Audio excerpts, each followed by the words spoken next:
Well, good evening.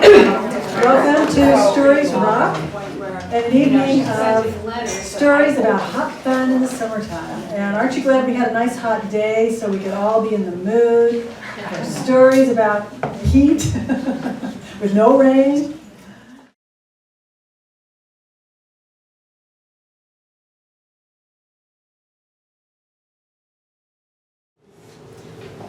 Our next reader, Ellen Comisar, is a Rochester native who spent the middle third of her life elsewhere and never really thought seriously about returning to Brighton. She studied journalism in Northwestern University and devoted 15 years of her life to what is now considered fake news. Her love of story editing led her to the Dallas Times Herald, the Chicago Times Sun Times, New York Times, all these times. She freelanced for all three papers and especially enjoyed the assignments she got in Chicago where they let her travel all over the world for free. How nice is that? Ellen joined McKinsey and Company in New York City and then Oppenheimer Funds in Rochester, where she currently serves as vice president and senior editor in its municipal bond fund division. Ellen is a past chair of the Rochester Jewish Book Festival and the moderator at its annual fiction panel. She's married to David Comisar and tries to be a good role model to her three girls. Ellen has attended the Green Mountain Writer Conference in Vermont and is making her local reading debut tonight, and we're so glad she's here. And a little known fact about Ellen: while living in Chicago, Ellen was among the copy editors who handled Roger Ebert's movie reviews. Tonight, Ellen will be alone in a red canoe.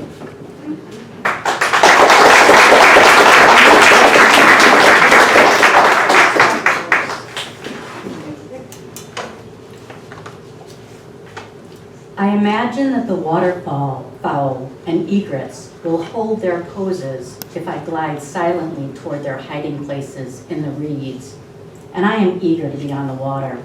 A palette of blues above, below, in the distance, rolling mountains carpeted in Vermont's summer greens, and me, alone in a red canoe for the first time in decades. I know just what to do. Buckle into a life jacket, grab an oar, drag the canoe to the water's edge. Try not to scrape the hull too much. Stop to ask, were canoes always this heavy? Slide the oar under the yoke and the rear thwart. Reach for the far gunwale and step in with your left foot. Next, locate your center of gravity and think about lifting your right foot off the gravelly lake bed. Don't think too long, or your mind may wander and your inner voice may say something.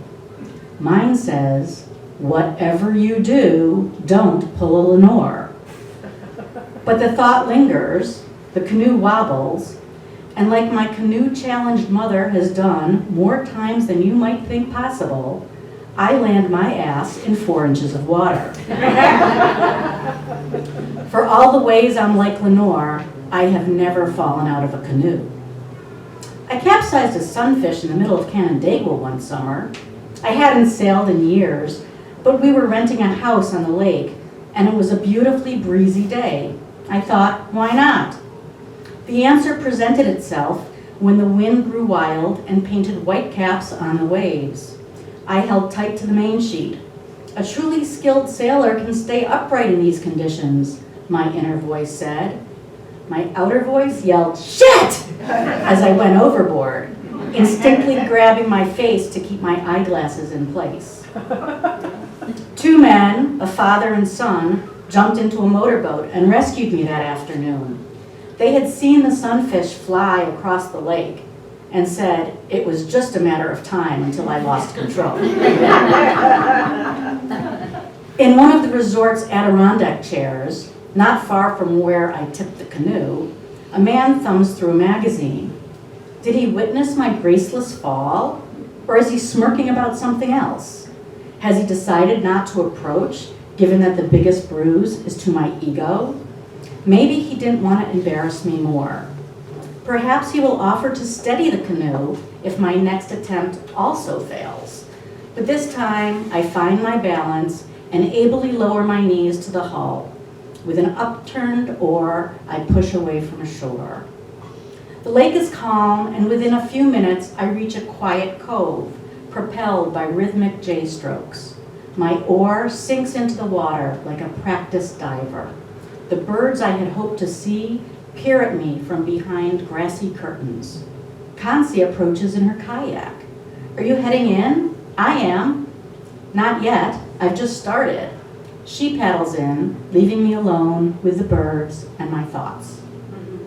During summer camp canoe trips, I had been a confident stern.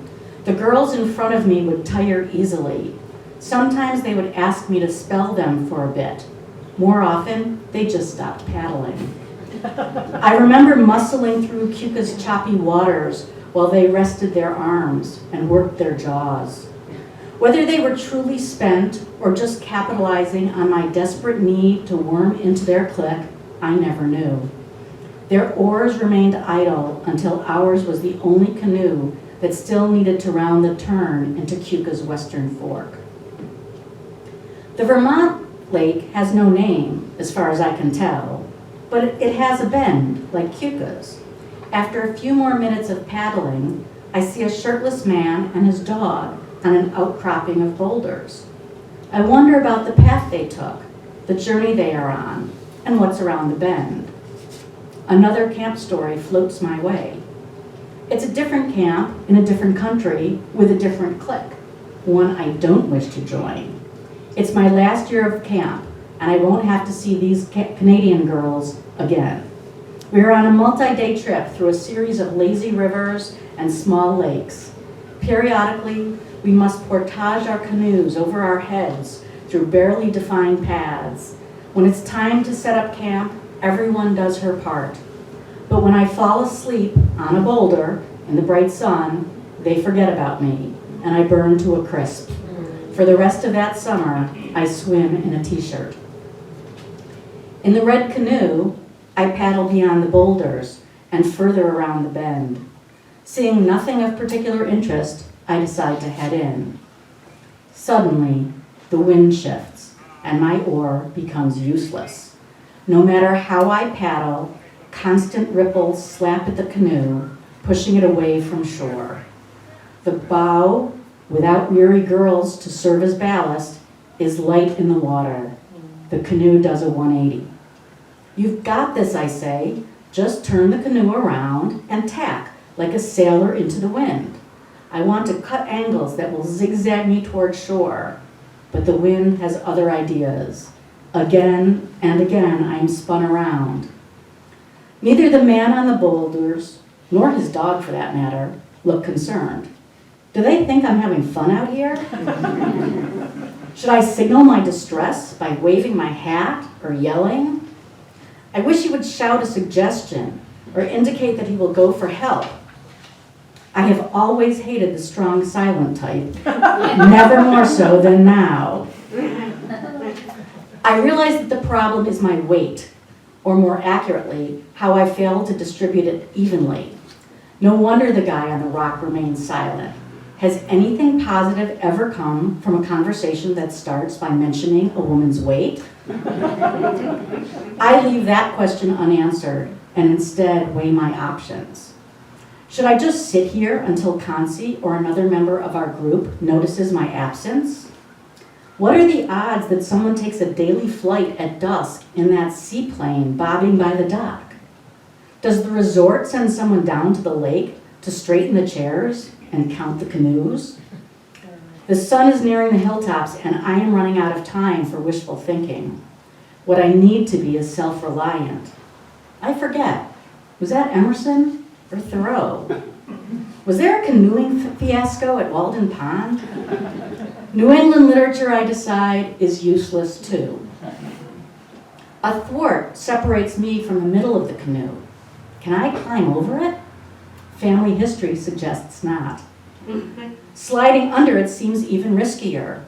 If I'm going to end up in the lake, perhaps I should just jump from the canoe. I can't believe that I'm having this internal dialogue about whether it is better to fall or jump into a lake.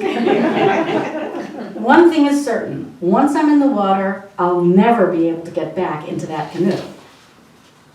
Wait, what about swimming to shore? If I do the elementary backstroke, the one with the frog kick, I may be able to power through these waves. Fleetingly, I consider abandoning the canoe, even though I was taught to stay with my boat in case of an accident. I picture myself pulling the canoe to shore, holding its rope in one hand, or by my teeth, Jack LaLanne style. I also picture the canoe banging into my body and abandon any ideas about swimming. I hold the oar perpendicular to the gunwales and carefully inch it and my knees forward. The waves and my motion rock the canoe. I begin a slow half pirouette, hoping beyond hope that there's space enough for my hips, calves, and feet to make the rotation. Gritty sand emerges from the sides of my water shoes. It coats the hull and scrapes at my kneecaps. I'm facing the shore now and leaning into the wind, my upper body sprawled across the stern deck. I must be quite the sight. My life jacket has crept up, and the edge of the canoe's seat bisects my belly. With aching arms, I start an awkward paddle. It's unorthodox, but I'll be damned, it's working. When I land the canoe, the shore is empty. The man and his dog have left their boulder, and the egrets, I imagine, are nesting. I collapse into one of the Adirondack chairs, rub my sore arms, brush off my knees, and try to remember, did I ever like canoeing?